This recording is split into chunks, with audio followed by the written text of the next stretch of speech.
ಇವತ್ತು ನಾವು ಒಂದು ಸಾಂಪ್ರದಾಯಿಕ ರೆಸಿಪಿ ಬಟ್ಟಲು ಕಡುಬು ಇದನ್ನ ಹೇಗೆ ಮಾಡೋದಂತ ನೋಡೋಣ. ತುಂಬಾ ಕಡಿಮೆ ಸಾಮಗ್ರಿಗಳಿಂದ ಸುಲಭವಾಗಿ ಮಾಡ್ಕೊಳ್ಬಹುದು. ನಮಸ್ಕಾರ, ನಾನು ಅಂಬಿಕಾ ಶೆಟ್ಟಿ. ಸವಿರುಚಿ ಕಾರ್ಯಕ್ರಮಕ್ಕೆ ನಿಮ್ಗೆಲ್ಲರಿಗೂ ಸ್ವಾಗತ. ನಾನು 1.5 ಕಪ್ ಆಗುವಷ್ಟು ದೋಸೆ ಅಕ್ಕಿ ಅಥವಾ ರಾ ರೈಸ್ನ 3 ಗಂಟೆ ನೆನೆಸಿಟ್ಟಿದೆ. ಚೆನ್ನಾಗಿ ಅಕ್ಕಿನ ತೊಳೆದು ನೀರು ಬಸಿದು ಮಿಕ್ಸಿ ಜಾರಿಗೆ ಹಾಕಿದ್ದೇನೆ. ಜೊತೆಗೆ 2 ದೊಡ್ಡ ಚಮಚ ರವೆ ಹಾಕಿದ್ದೇನೆ. ರುಚಿಗೆ ತಕ್ಕಷ್ಟು ಉಪ್ಪು, 1 ಕಪ್ ಆಗುವಷ್ಟು ಹಸಿ ತೆಂಗಿನ ತುರಿ, ರುಬ್ಲಿಕ್ಕೆ ಎಷ್ಟು ಬೇಕೋ ಅಷ್ಟು ನೀರನ್ನು ಹಾಕಿ ನುಣ್ಣಗೆ ರುಬ್ಕೊಳ್ಬೇಕು. ಇದನ್ನು ಒಂದು ಪಾತ್ರೆಗೆ ಹಾಕಿಕೊಂಡಿದ್ದೇನೆ. ಇದಕ್ಕೆ ಈಗ ಮತ್ತೆ 1 ಕಪ್ ಆಗುವಷ್ಟು ನೀರು ಹಾಕ್ಕೊಳ್ಬೋದು. ಸ್ವಲ್ಪ ಹಿಟ್ಟು ತೆಳ್ಳಗಿರಬೇಕು. ಈಗ ಒಂದು ಪಾತ್ರೆಯಲ್ಲಿ ಅರ್ಧ ಕಪ್ಪು ಬೆಲ್ಲ ಹಾಕಿದ್ದೇನೆ.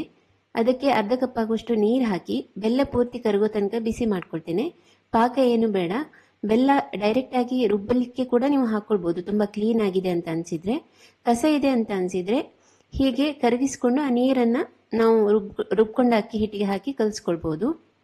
ಈಗ ಬೆಲ್ಲ ಪೂರ್ತಿಯಾಗಿ ಕರಗಿದೆ. ಇದನ್ನು ಗಾಳಿಸ್ಕೊಂಡು ಹಾಕಿಟ್ಕೊಂಡು ಅಕ್ಕಿ ಹಿಟ್ಟು ಹಾಕಿಟ್ಕೊಂಡಿದ್ನಲ್ಲ ಒಂದು ಪಾತ್ರೆ, ಅದೇ ಪಾತ್ರೆಗೆ ಹಾಕ್ಕೊಂಡಿದ್ದೇನೆ. ಚೆನ್ನಾಗಿ ಇದನ್ನು ಕಲಕಬೇಕು.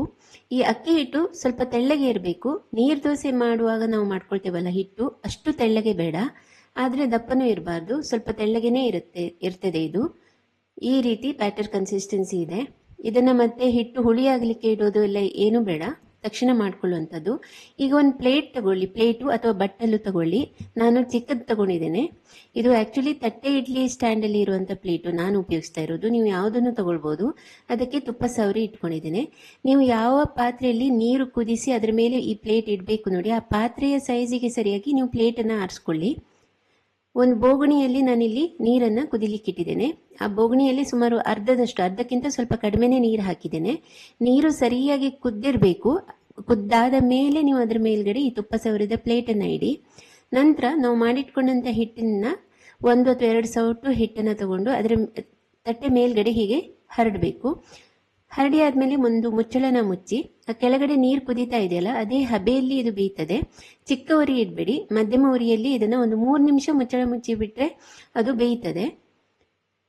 ಅದನ್ನು ಈ ಪ್ಲೇಟನ್ನು ತೆಗೀರಿ. ಅಷ್ಟರಲ್ಲಿ ನಾವು ಇನ್ನೊಂದು ಪ್ಲೇಟ್ ರೆಡಿ ಮಾಡಿ ಇಟ್ಕೊಂಡ್ರೆ ತಕ್ಷಣಕ್ಕೆ ಇನ್ನೊಂದು ಮಾಡ್ಕೊಳ್ಬೋದು. ಯಾಕಂದರೆ ನೀವು ಅದನ್ನ ತೆಗೆದ ಕೂಡಲೇ ಪ್ಲೇಟಿನಿಂದ ಕಡುಬನ್ನು ತೆಗಿಲಿಕ್ಕೆ ಆಗೋದಿಲ್ಲ, ಸ್ವಲ್ಪ ತಣಿಬೇಕದು. ಮತ್ತೆ ಪುನಃ ಇನ್ನೊಂದು ಮಾಡ್ತಾ ಇದ್ದೇನೆ. ಮಕ್ಕಳಿಗೆ ಕೊಡೋದಾದರೆ ಈ ಥರ ಮೇಲ್ಗಡೆ ಸಣ್ಣ ಸಣ್ಣಕ್ಕೆ ಹೆಚ್ಚಿದ ಗೋಡಂಬಿ, ಹಾಗೆಯೇ ಸಣ್ಣಕ್ಕೆ ತುರಿದಿಟ್ಕೊಂಡಂಥ ಹಸಿ ತೆಂಗಿನ ತುರಿ ಹೀಗೆ ಹಾಕ್ಕೊಳ್ಬೋದು.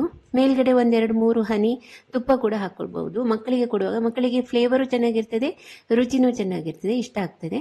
ಇದನ್ನ ಮುಚ್ಚಳ ಮುಚ್ಚಿ ಮತ್ತೆ ಮೊದಲಿನ ಪ್ಲೇನ್ ಮಾಡಿದೆವಲ್ಲ ಹಾಗೆಯೇ 3 ನಿಮಿಷ ಮಧ್ಯಮ ಉರಿಯಲ್ಲಿ ಬೇಯಿಸ್ಕೊಂಡ್ರೆ ಆಯಿತು. ತುಂಬ ಸುಲಭದಲ್ಲಿ ಮಾಡ್ಕೊಳ್ಬೋದು. ನಾನು 3 ಮಾಡ್ಕೊಂಡಿದ್ದೇನೆ. ಮತ್ತು ಇದು ಪ್ಲೇಟಿನಿಂದ ತೆಗೆಯುವ ಮುಂಚೆ ಸ್ವಲ್ಪ ಹೊತ್ತು ತಣಿಲಿಕ್ಕೆ ಬಿಡಿ, ಇಲ್ಲದಿದ್ದರೆ ಅದು ಹುಸಿ ಆಗ್ತದೆ, ಕ್ಲೀನಾಗಿ ಬರೋದಿಲ್ಲ. ಇದೀಗ ಕ್ಲೀನಾಗಿ ಬಂದಿದೆ. ತುಂಬ ಸುಲಭದಲ್ಲಿ ಮಾಡಿದ್ದೇನೆ. ಮತ್ತು ಇದನ್ನು ಜೊತೆಗೆ ನೆಂಚ್ಕೊಳ್ಳಿಕ್ಕೆ ಸೈಡ್ ಡಿಶ್ ಅಂತೇಳಿ ಏನೂ ಬೇಕಾಗೋದಿಲ್ಲ. ಬೇಕಿದ್ರೆ ತುಪ್ಪ ಹಾಕ್ಕೊಂಡು ಸರ್ವ್ ಮಾಡಿಕೊಂಡು ತಿನ್ಬಹುದು. ಇವತ್ತಿನ ಈ ರೆಸಿಪಿ ಬಟ್ಟಲು ಕಡುಬು ನಿಮಗೆಲ್ಲ ಇಷ್ಟ ಆಗಿದೆ ಅಂತ ಭಾವಿಸ್ತೇನೆ. ಇನ್ನೂ ಹೆಚ್ಚಿನ ರೆಸಿಪಿಗಳಿಗಾಗಿ ಸವಿರುಚಿಯನ್ನು ಲೈಕ್ ಮಾಡಿ, ಶೇರ್ ಮಾಡಿ, ಫಾಲೋ ಮಾಡಿ ಅಂತ ಕೇಳ್ಕೊಳ್ತೇನೆ. ಧನ್ಯವಾದಗಳು.